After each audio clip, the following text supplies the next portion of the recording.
we are going to continue with our fourth section. In this section, we are going to check for length of word. In my username, if I just write one character, if I click on submit, the border is turning green. I do not want this one. I just want to check if my character is greater than 15 or 25, then also I should be getting error. For that, we are going to write function. For both username and password, we are going to pass that function. Because for username as well as for password, we are going to check for the length. I will show you demo. This is my demo project. If I just write here one character, when I click on submit, I should be getting username must be at least 3 characters. And if I just write many letters, click on submit, I should be getting username must be less than 15 characters. So in this section, we are going to implement for that. I will remove this. Above this event listener, I will be creating function to check length.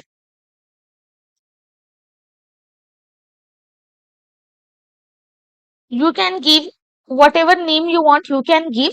I am going to give function check length.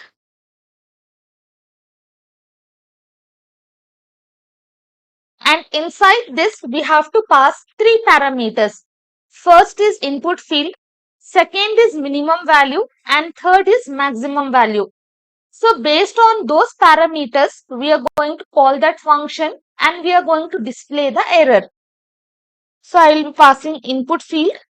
It can be username. It can also be email. If you want to pass for email, you can easily do that. Minimum value as well as maximum value. In this, I am going to check if my input field value, if that value's length, if it is less than minimum value, then I should be displaying the error message. I will just change the spelling. I will be displaying error message. Else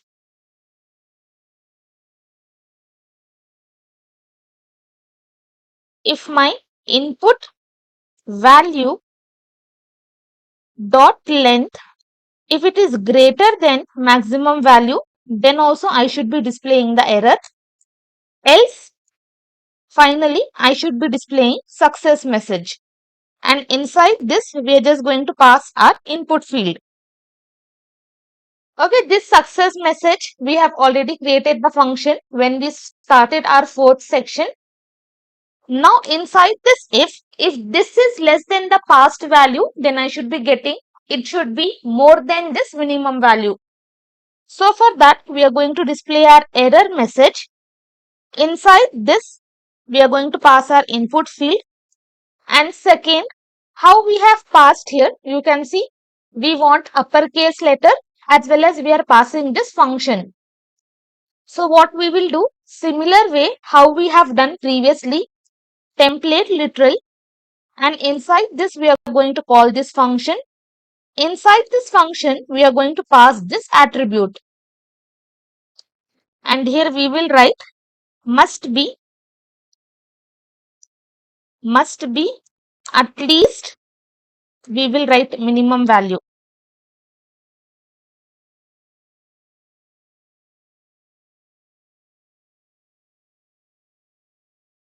Save this. Now if I write and if I click on submit, it is not going to work because we have not called that function. If it is greater than maximum value, I am going to display the same error message. Instead of this minimum, I am going to write maximum. This username must be less than 25 characters or 15 characters. Whatever we pass by calling the function, that number will be displayed here. I will save this. Now I am going to call that function, copy, and below this I am going to paste. Inside this I will write username. Minimum value let me write here 4. Maximum let me write here 20. Save this. Now when I click on submit, I will be getting username must be at least 4 characters. Now if I just write more than 4 characters, I will be getting green borders. If I write many characters, when I click on submit, I am getting green border. Let me just change here maximum. Save this. I will just type it again. Now when I click on submit, I will get username must be less than 20 characters. So similarly, we are going to pass for password. Let me just write here password field. Let it be 4 and 20. Save this. Now here for password, if I just write here 3 characters, submit. Password must be at least 4 characters. If I write many numbers, when I click on submit, I will get password must be less than 20 characters. And here I'm just going to write less than 20 characters and more than 4 characters. Now when I click on submit, the password border will be turning green. So using this check length function, we are just checking for the length. If you are creating multiple fields and if you want to call this function, you can easily call and get the result. Now we are going to check for email. Previously we have written one function to validate email, and later on when we combined all the fields, we have removed that function from else if condition. So now for this email, we will be calling that function, as well as what we are going to do. If I just type something here and when I click on submit, the border will be turning green and it is not going to validate because we have not called the function. If my email is not valid, then I should be getting the error message, email is not valid. So I will come to my email function. This is the function we have written. Now what we will do, we will just remove this.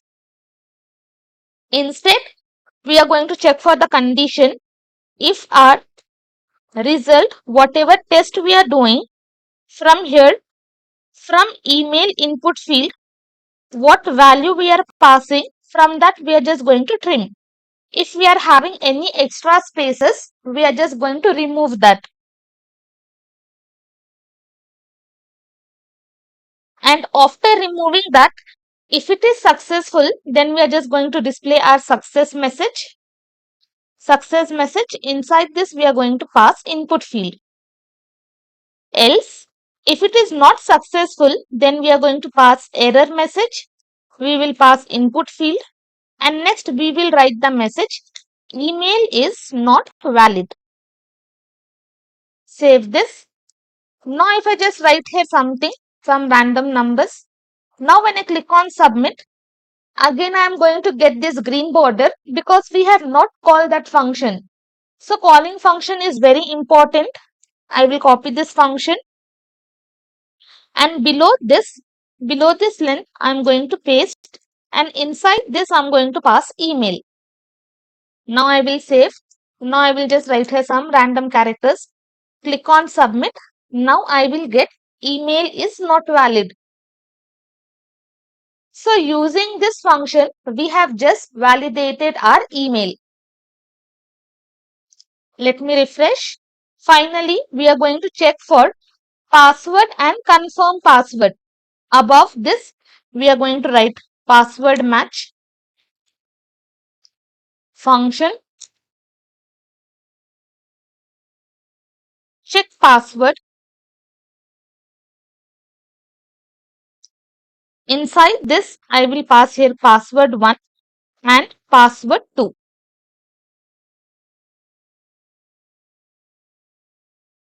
And in this function, we are going to check if our password 1 dot value, if it is not equal to password 2 dot value, if it is not equal, then we should be displaying the error message stating passwords are not getting matched. We will write error message. Inside this, we are going to pass password 2 that is confirm password. Passwords do not match.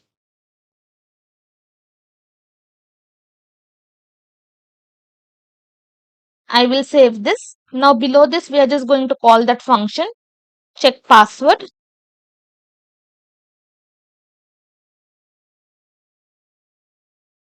And what we have to pass? We have to pass password field and confirm password field. I will save this. Now here I will just write 121212. Here 121212. Click on submit. Both has turned green. If I just write here 3 4 and here I have not written anything. Now when I click on submit, I will get password do not match. Here we are passing this password to field, which is our confirm password field. So for that confirm password, we will be displaying the error message. So this comes to end of our project. We have seen how to create HTML form. We have seen how to give styling to that. And also we have seen how to give styling to those CSS part which we are going to implement in JavaScript. JavaScript topics like trim, slice, caret, we have seen multiple methods. And finally, we have implemented all the function and we have done basic validation for our form. Whenever you are doing real project, validation is must, because if any user is filling your form and if they are giving some random data, that data should not be inserted inside the database. So validation is very important in live projects. So as of now, this is the basic validation. But in real life projects, there will be many conditions. Like for password, there should be at least one number, one capital letter, one special characters. So all those conditions we can pass in if and we can get the result. So this is the basic validation we have done. I hope you enjoyed doing this project. If you have not watched previous videos, I suggest you to watch those videos because it will be your flow and you will complete this project. Share this video with your friends if they want to learn validation, if they want to learn JavaScript, share with them so that even they can get to know about this project. That's all for this project. Thank you so much for watching this.